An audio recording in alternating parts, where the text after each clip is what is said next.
It's Liz from Liz and Betty, and today I'm going to be sewing a Halloween coaster. Come along with me.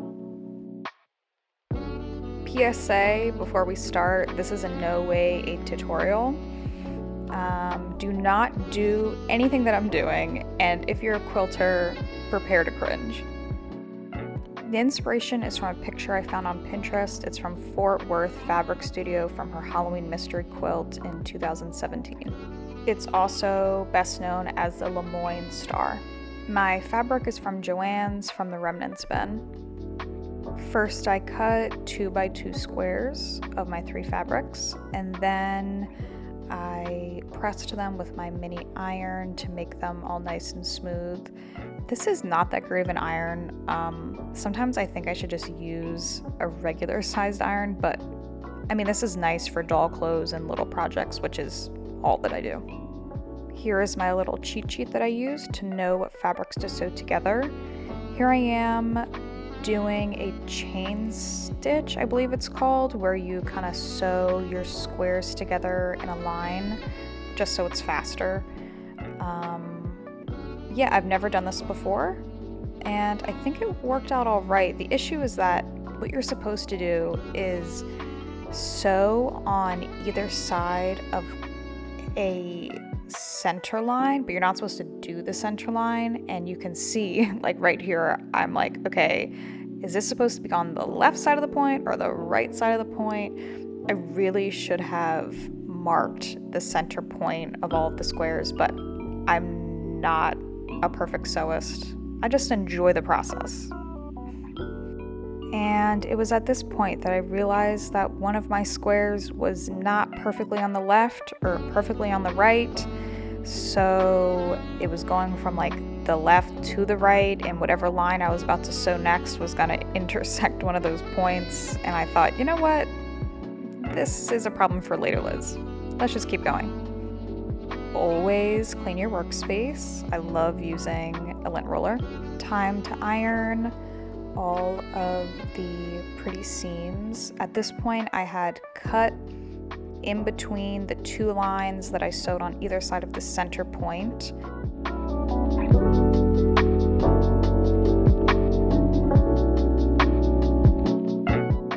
Here I am looking at my little cheat sheet to create my pattern. And at this point, I'm like, you know what? This is going well. Great.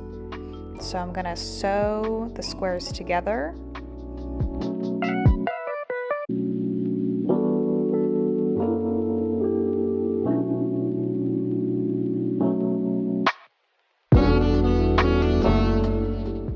And because my grandma's sewing machine always needs to humble me, here I am fighting with the thread, getting caught underneath, and I think, okay, everything's fine. No, nothing is fine. Me looking inside, my solution is always to pull and see if it can loosen itself up, and then I open up its little body and see if I can see anything, because a lot of times my thread ends up just like messing itself up inside. Moment of truth. Are the points connected? Kind of. Good enough.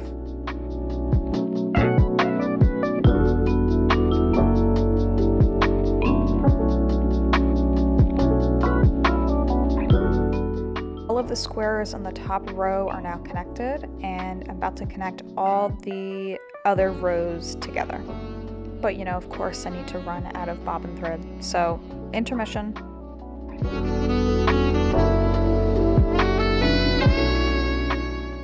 And now the fun part, I get to iron all the seams open so then they lay flat.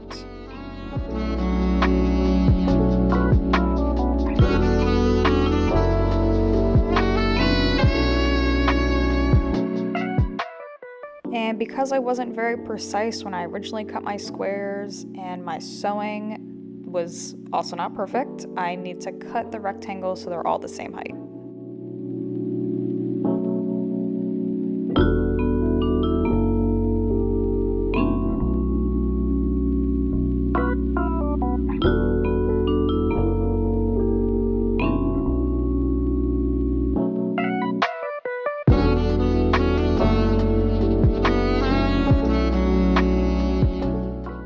I'm sewing all 4 of the rows together and crossing my fingers that all of the points line up.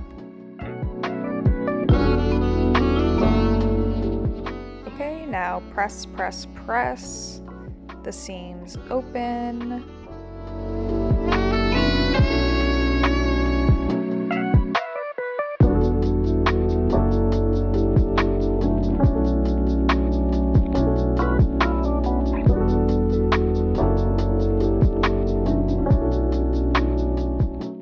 Let's take a look back at my inspiration, and this is how mine turned out.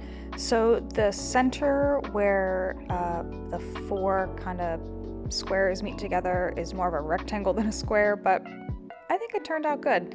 This is the back fabric. It's a light tan color. I put some fusible fleece on the inside just for some structural integrity.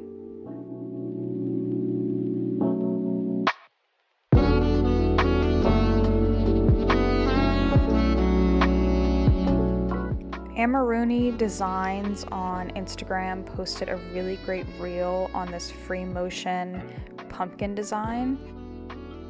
So I tested it out on the back. I think it turned out really well. I also wrote Happy Halloween. My only issue is that I tried to make the O in Halloween a pumpkin and it looks horrible. You can't tell at all. I should have just done a regular O. One thing about me, I hate adding binding to a quilt project. So what I ended up doing was sewing the 2 pieces of fabric together with their right sides together, leaving a small opening at the top. So when I flipped it right side out, I just sewed that little tiny section that I'm showing you together. And obviously, due to my shoddy workmanship that I had to pay for later, those 2 pieces, their stitching got undone, but I just used some fabric glue. And here's my coaster in the wild in my living room. Some close-ups of the lettering again. And I really hope you enjoyed this video. I'm looking forward to creating more sewing and quilting videos in the future. And I'll see you next time. Bye!